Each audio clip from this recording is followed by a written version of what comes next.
Okay, picture this. You are hiking alone in the woods. It's late afternoon, shadows are getting long. You turn a sharp corner, and suddenly there is a massive bear, like 10 feet away from you. Okay. Now, common sense tells us exactly how this plays out, right? You see the bear, you feel terrified, and because you're terrified, you turn and run. Event, emotion, action. Straight line. Exactly. But what if I told you that is completely backwards? It sounds absurd. But if we follow the physiology, the reality is likely this. You see the bear, you start running, your heart starts pounding. And then your brain catches up. And only after your brain notices your legs moving and your heart racing does it conclude, oh wait, I must be afraid. Which is a mind-bending way to start.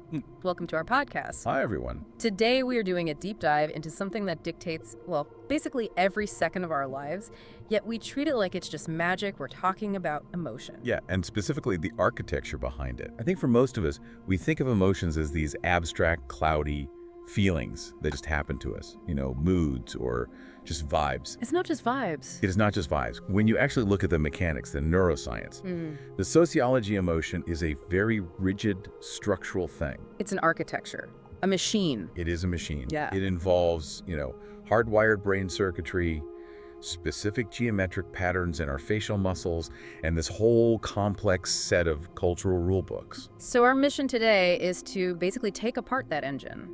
We want to debunk this idea that emotions are just random chaos and look at it as three distinct elements: the body, the mind, and the culture. Let's do it. And I want to start with the hardware, the body. Good place to start. Because before we get into the poetry of it all, we have to acknowledge that emotion is, at its core, biological. It starts with what psychologists call primary emotions. These are the factory settings, right? The stuff that comes pre-installed. That's a great way to put it, yeah. We're talking about fear, anger, sadness, love, joy, surprise, maybe disgust. The key thing is, these aren't learned. A baby born blind who has never seen a human face will still smile or frown in the same way. And this is where it gets really visual for me. I was looking into the breakdown of facial expressions, specifically the face of anger. It's not just a frown, it's geometry. It is literally geometry. Yeah. Anger is universally recognized by downward pointing triangles. Just that shape. That shape, think about it. If you draw a face and just tilt the eyebrows down toward the nose, that V shape, it instantly registers as a threat. And it works across cultures. You could go to a remote tribe that's never seen a movie, and they will see that geometric pattern and know it means anger. It's an evolutionary shortcut. Super efficient. But here's where it gets cooler and maybe a little controversial. It goes both ways. It's called the facial feedback hypothesis. Okay, so the face isn't just a screen displaying what's inside. Exactly. We think, I feel happy, so I smile. Yeah. But it's actually a two-way street. The facial muscles send messages back to the brain.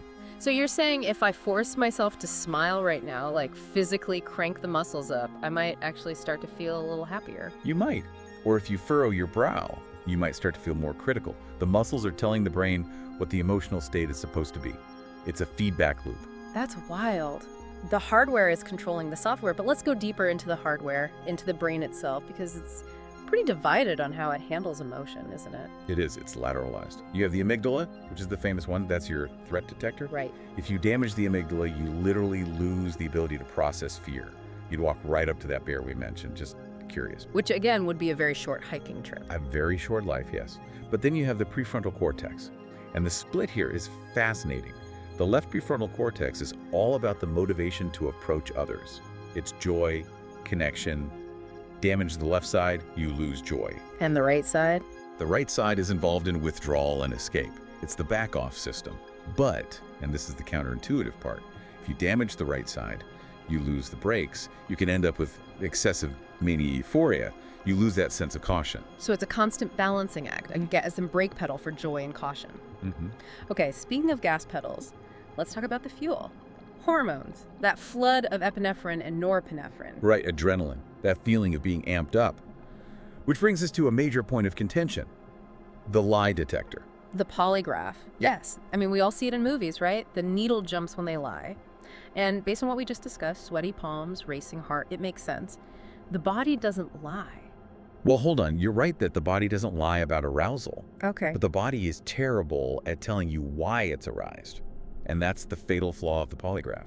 But it measures objective things, doesn't it? Yeah. Skin response, pulse, breathing. You can't just fake that. They're real numbers, yes, but they're ambiguous numbers. What does your body do when you're afraid? Your heart races.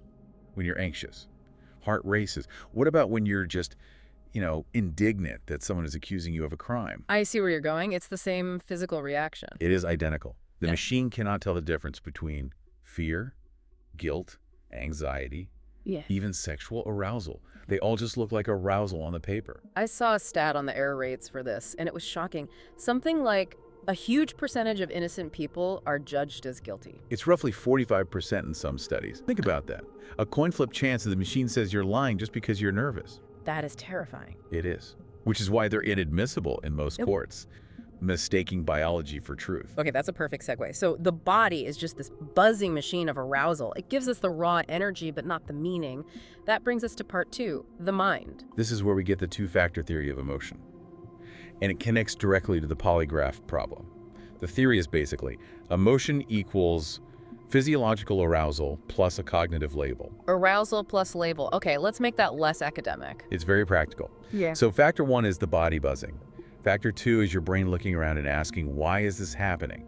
It tries to find a cause. So the brain is a detective trying to solve the mystery of its own fast-beating heart. Exactly. Let's say you're on a first date and you go walk across a really high, rickety suspension bridge. A classic psychological setup. I think I know where this is going. So your heart is pounding, palms are sweating, that's the arousal. But you're standing next to an attractive person. Your brain has to label that feeling. And it gets confused. It looks at the person and thinks, wow, my heart is pounding. I must be really into this person. Precisely.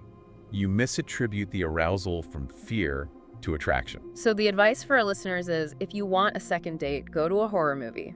You're basically hacking the two-factor theory. It proves emotion isn't just what happens in you, it's how you explain it to yourself. This idea of attribution, the explanation, it totally changes how we see winning and losing too. Like the Olympic medal example. Oh, that's a great one. You'd assume gold is happiest, silver second, bronze third. Logical. Logical, but wrong. If you win silver, you're comparing yourself to gold. You're thinking, almost won. The story is about failure. So silver medalists can actually look miserable on the podium? They often do. Whereas the bronze medalist is comparing themselves to fourth place, the person who got nothing. Their story is, wow, I made it. So the bronze medalist is often visibly happier than the silver one. Same event, different label, totally different emotion. That's huge. Now, before we move on, we have to distinguish these from things like shame or guilt. Right, those are secondary emotions. Uh-huh. Primary emotions are the hardware fear, anger. Secondary emotions like shame or nostalgia require cognitive maturity. You need a sense of self to feel them. That's why toddlers have tantrums without any embarrassment. Exactly. They just live in the primary emotion. They haven't developed that software yet. Okay, so we have the body buzzing and the mind labeling. Now I want to throw a wrench in the gears. We need to talk about gender. Ah, yes. This is where the data might surprise a lot of people. Definitely. The stereotype is so clear, right? Women are emotional, men are stoic. Men suppress, women express. We all know the script. But when you look at the physiological data, that's not what's happening under the hood at all. Not even close. When you measure the autonomic nervous system, that raw arousal men are actually more reactive than women. Wait, say that again. Men are more physiologically emotional. In terms of raw reactivity, yes. Conflict is physiologically more upsetting for men. Their blood pressure, their heart rate, it tends to spike higher and faster. So the guy sitting there with a stone face, inside, his dashboard is lit up like a Christmas tree. It's all red lights. And this might explain certain coping mechanisms. Because the arousal is so intense, men are more likely to withdraw from conflict to try and calm that storm. But mentally, they're more likely to rehearse angry thoughts. They keep the engine revving. Right. Whereas women tend to recall emotional events more vividly and they're more likely to ruminate, which tends to maintain depression. Rehearsal maintains anger. Rumination maintains depression. That is a crucial distinction, but it begs the question, if men are feeling it more physically, why do they show it less? And that takes us to the final pillar of our architecture, culture. The rule book. The rule book. Yeah. Sociologists call it emotion work. And I love that term because it implies that showing emotion or hiding it is a job. It takes effort. It is labor. Society gives us these unwritten display rules about who can show what and when.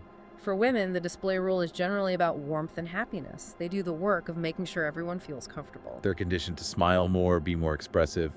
And for men, the work is often the opposite, persuading others that they're stern, aggressive, unemotional. But there's one really interesting exception. Let me guess. Based on the rehearsal comment, anger. Anger toward strangers, specifically. Data shows that men express anger to strangers more than women do. It's the one emotional valve the male display rule allows to be opened wide. It's amazing how language shapes this too. The culture gives us the words to even identify what we're feeling. I always think of the word schadenfreude. It's German classic. Joy at another's misfortune. Right. If you don't have that word, do you still feel it? Probably. But having the word validates it, makes it a real category. Or take the Tahitians. Some studies noted they don't have a specific word for sadness, so they describe the physical feeling, fatigue, sickness. The body element is there, but the cultural label is different. That brings it all full circle. We started with this idea of a rigid architecture, and now we can see the whole blueprint.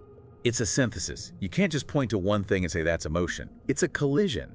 It's the body with its racing heart. It's the mind trying to label that sensation. And it's the culture standing over your shoulder telling you if you're even allowed to show it. Exactly. So what's the takeaway for us, for the listener right now? If we understand this architecture, what do we do with it? I think the most powerful takeaway is about agency. If we accept the two-factor theory that emotion is partly a cognitive label, well, that means we have some say in the labeling process. Right. So if your heart is racing before a big presentation, you have a choice. You can label that arousal as fear, which makes you want to run, or you can label it as excitement. The physical sensation is identical, but the label, the story you tell yourself, changes everything. Exactly. We can't always control the hardware. The amygdala is going to fire. Yeah. But we have some influence over the software. We can rewrite the attribution. And that is an incredible tool. You are the architect of your own emotional experience. I love that. Well, that brings us to the end of this deep dive.